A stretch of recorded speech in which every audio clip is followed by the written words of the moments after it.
Bonjour Frédéric Gesque. Bonjour. Vous êtes directrice générale du réseau Entreprendre qui promeut la création, la reprise et le développement d'entreprises. Justement, se développer, c'est prendre des nouveaux risques, des risques supplémentaires. Est-ce qu'une entreprise a vraiment raison de toujours courir ce type de risque? Et si oui, quel est selon vous le premier levier de développement, de croissance d'une entreprise? Une entreprise qui ne grandit pas est vouée à stagner, péricliter, voire même à disparaître. La croissance durable devient une nécessité sur des marchés de plus en plus concurrentiels, dans un environnement de plus en plus incertain et complexe. À mon sens, la croissance de l'entreprise dépend prioritairement de l'esprit de croissance de son dirigeant. Il faut savoir que chacun d'entre nous a un rapport différent à la croissance et que ces représentations intimes, personnelles, impactent profondément notre posture de dirigeant. C'est pour ça que nous considérons que le principal levier et le principal frein à la croissance d'une entreprise, c'est son dirigeant. On a d'ailleurs mené dans le cadre de l'Observatoire Réseau Entreprendre une étude qui a parfaitement illustré ce constat. La majorité des entrepreneurs interrogés présentant un taux de croissance annuel supérieur à 10% déclaraient dans le même temps n'avoir aucune limite en matière de croissance. A l'inverse, les dirigeants connaissant une croissance inférieure à 10% affichaient en grande majorité une position prudente face à la croissance. Je pense qu'il faut impérativement réhabiliter la notion d'ambition. C'est positif l'ambition. Ça veut dire avoir confiance en soi, croire en ses rêves, oser et faire grandir son entreprise et ses collaborateurs sans s'arrêter par exemple à la pression de la concurrence ou aux limites de son modèle économique. Alors justement, comment est-ce que le dirigeant peut insuffler cet esprit de croissance dans son équipe? La croissance-attitude, l'ambition, ça se nourrit, ça se construit. Et ça passe par ce qu'on peut appeler l'écologie personnelle du dirigeant. Il s'agit de prendre soin de soi, de maintenir un équilibre personnel qui va permettre d'incarner la vision ambitieuse nécessaire à la croissance durable de son entreprise.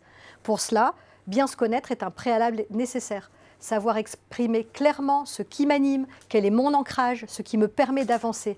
Face à toutes les incertitudes qui vont de pair avec les projets de croissance, le dirigeant doit être aligné avec ses valeurs personnelles pour inscrire lucidité et performance dans la durée.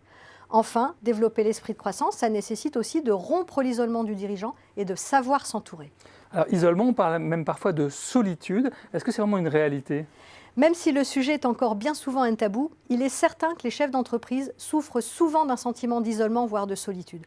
Toutes les enquêtes confirment son existence, comme par exemple l'étude réalisée par BPI France sur le sujet, qui a démontré que 75% des dirigeants de PME et ETI aspiraient à être mieux entourés et que 48% d'entre eux déclaraient se sentir isolés.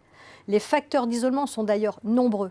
Pression induite par l'activité économique, poids des responsabilités, solitude de la prise de décision, problèmes de recrutement, de trésorerie, manque de reconnaissance sociale, charge mentale et émotionnelle. Face à tout ça, un sentiment de découragement peut naître et entraîner une perte d'estime de soi et la spirale de l'échec va se mettre alors en marche, ce qui évidemment fermera la porte à la croissance. Et qu'est-ce que vous leur préconisez justement pour rompre avec cette spirale? Rompre la solitude, c'est une question de volonté et de capacité à lâcher prise pour prendre le temps de s'ouvrir à son environnement. C'est en cela que savoir s'entourer est fondamental et que c'est aussi un levier majeur de croissance pour l'entreprise. Ça passe par plusieurs canaux. Construire et faire vivre son premier cercle. Le sentiment d'isolement baisse fortement quand un comité de direction est mis en place.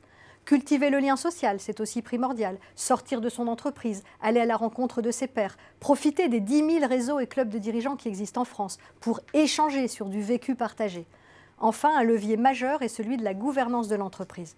La part des dirigeants qui se disent isolés passe de 48 à 27% lorsqu'un conseil d'administration, un conseil de surveillance ou un comité stratégique est créé.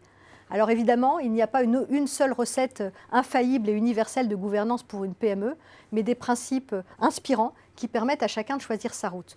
Le premier passe par l'engagement du dirigeant dans une véritable dynamique de gouvernance.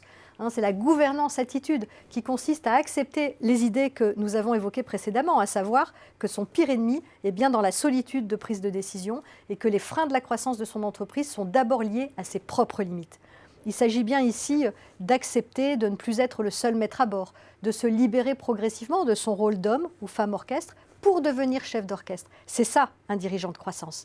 Je pense qu'il est essentiel de mettre en place ce vis-à-vis dans l'entreprise au service de l'intérêt général, capable de challenger le dirigeant avec bienveillance et sans complaisance.